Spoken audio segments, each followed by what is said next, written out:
கிறிஸ்துவில் பிரியமானவர்களே, ஆண்டவராகிய இயேசு கிறிஸ்துவின் நாமத்திலே உங்கள் யாவரையும் வாழ்த்தி ஆசிர்வதிக்கிறேன்.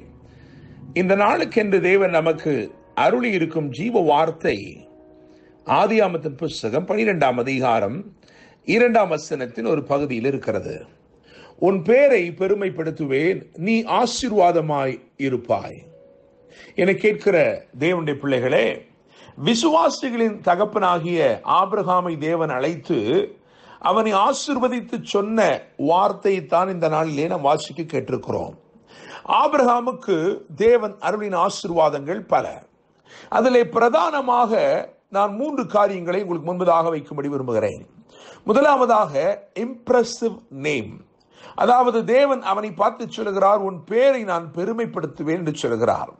எனவே ஆதியாகமம் 12:2 சொல்லப்பட்ட இந்த வாக்கின்படி தேவன் அவன் பேரை பெருமைப்படுத்தினார். இன்றைக்கு உலகத்துல அதிகமான ஜனங்கள் எந்த பேரை வைத்திருக்கிறார்கள் என்றால் ஆபிரகாம் என்று அவனுடைய பெயரையே வைத்திருக்கிறார்கள்.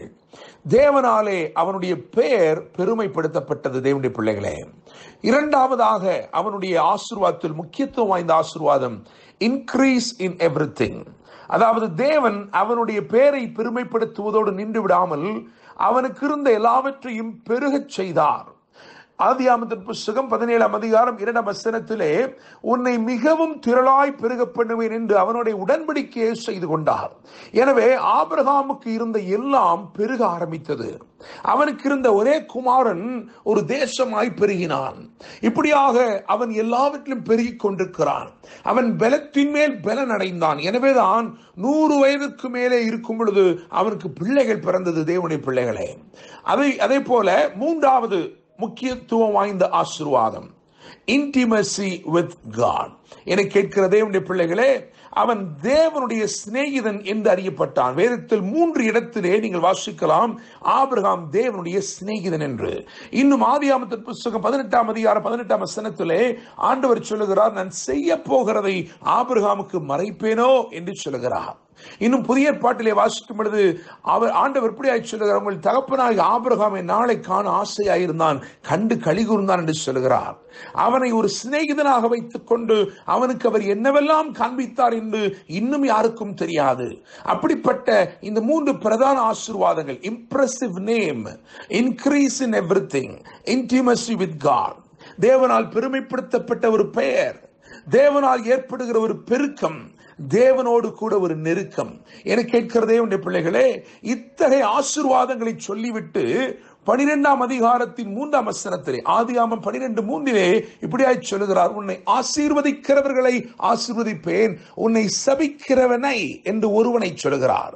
நாம் அநேக நேரங்களில் உன்னை சபிக்கிறவர்களை என்று வாசித்து விடுகிறோம். அப்படி அல்ல, வேதத்தில் சொல்லவில்லை. வேதத்தில் சொல்லப்பட்டிருக்கிறது, உன்னை சபிக்கிறவனை சபிக்கிறேன் என்று சொல்லி. என்னை கேட்கும் தேவனுடைய பிள்ளைகளே, தேவன் அருளுகிற ஆசீர்வாதங்களை சாபமாக்கி போடும்படிக்கு முற்படுகிறவன் சத்துருவாகிய பிசாசானவன். அந்த சாபத்தை சபிக்கும்படி, அதாவது இங்கே சொல்லியிருக்கிறார், உன்னை சபிக்கிறவனை சபிப்பேன் என்று சொல்லுகிறார். எனவே அந்த சபிக்கிறவனை சபிக்கும்படிக்கு அவர் நமக்காக சாபமானார் என்று வேதம் சொல்லுகிறது. நீங்கள் கலாத்தியர் 3ஆம் அதிகாரம் 13ஆம் வசனத்தை வாசிக்கும் பொழுது, மரத்திலே தூக்கப்பட்டவன் எவனும் சபிக்கப்பட்டவன் என்று எழுதியிருக்கிறபடி கிறிஸ்து நமக்காக சாபமாகி நியாயப்பிரமாணத்தினால் வருகிற சாபத்திலிருந்து நம்மை நீங்களாக்கி மீட்டுக் கொண்டார் என்று எழுதியிருக்கிறது. என கேட்கிற தேவனுடைய பிள்ளைகளே, இத்தகைய ஆபிரகாமின் ஆசீர்வாதங்களோடு நம்மை இணைக்கும்படிக்கு, புறஜாதியாராகிய நம்மை அந்த ஆசீர்வாதங்களோடு இணைக்கும்படிக்கு இந்த கலாத்தியர் 3ஆம் அதிகாரத்திலே ஒரு அருமையான காரியம் சொல்லப்பட்டிருக்கிறது. சாபத்தை போக்கவும் ஆசீர்வாதங்களை நமக்கு ஏற்படுத்தவும் அந்த அதிகாரத்திலே சில குறிப்புகள் எழுதப்பட்டிருக்கிறது. நான் ஏற்கனவே சொன்னது போல, சபிக்கிறவனை சபிக்கும்படிக்கு இயேசு நமக்காக சிலுவையில் சாபமாகி வெளிப்பட்டு எல்லா சாபங்களையும், நம்முடைய ஆசீர்வாதங்களை திருப்பி போட நினைக்கிற எல்லா சாப காரியங்களையும், சபிக்கிறவனாகிய சத்துருவையும் மொத்தமாக தேவன் சங்கரித்து ஒரு பெரிய ஜெயத்தை சிலுவையில் எடுத்து முடிந்தது என்று முழங்கினார். என கேட்கும் தேவனுடைய பிள்ளைகளே, அதை தொடர்ந்துள்ள வசனம் மிகவும் முக்கியமான வசனம்.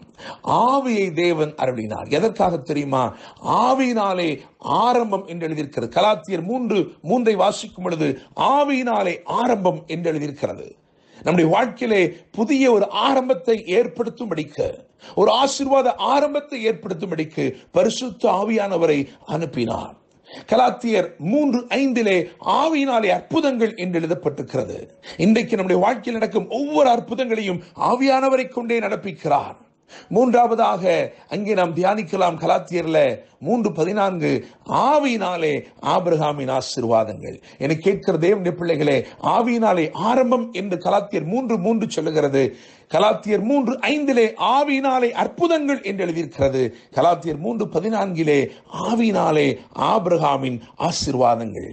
நான் சொன்ன இந்த 3 ஆசீர்வாதங்கள், அதாவது இம்ப்ரெசிவ் நேம், தேவனால் பெருமைப்படுத்தப்பட்ட பெயர், increase in everything, தேவனால் ஏற்படுகிற ஒரு பெருக்கம், intimacy with God, தேவனோடு உள்ள நெருக்கமான உறவு, இந்த 3 ஆசீர்வாதங்களையும் நமக்கு அருளும்படிக்குத்தான் பரிசுத்த ஆவியானவர் நமக்குள் கிரியை செய்து கொண்டிருக்கிறார்.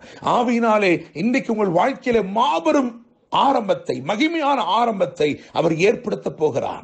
எதெல்லாம் முடிந்து போனது நினைக்கிறீர்களோ, எதெல்லாம் இல்லாமல் போனது நினைக்கிறீர்களோ, அந்தந்த காரியங்களிலே தேவன் கிரியை செய்து ஒரு மகிமையான துவக்கத்தை உங்கள் வாழ்க்கையில் இன்றைக்கு ஏற்படுத்துவார். ஆவியினாலே இன்றைக்கு அற்புதங்கள் நடக்கும்.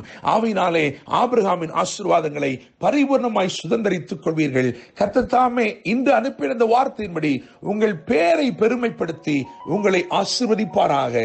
என்றும் அன்புடன் pastor Daniel Moses. God bless you.